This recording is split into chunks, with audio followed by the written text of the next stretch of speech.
I love your Facebook status today that says love always gives the loving response to a situation, but sometimes the loving response is no.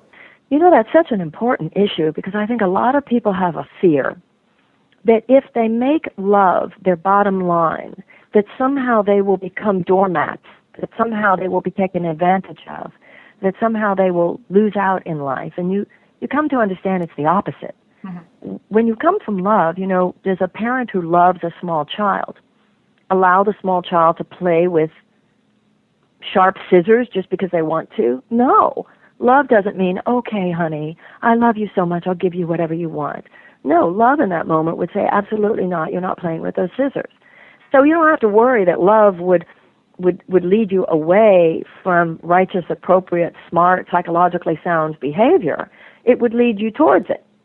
And you come to realize that it's a lack of love, which might at the moment seem like the right way to go. You need to tell that person how you feel. You need to tell that person you're really angry. You need to send that email and give them a piece of your mind. As I said before, that's not your best friend talking.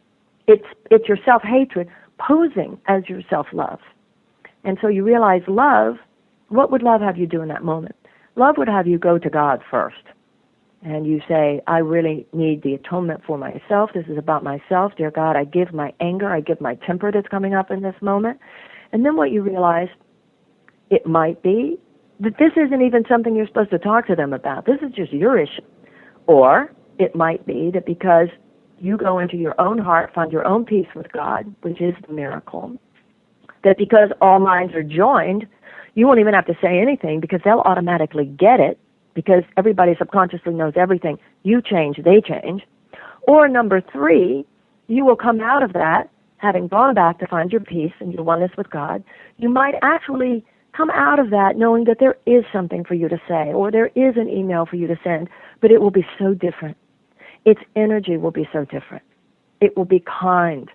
It will be supportive.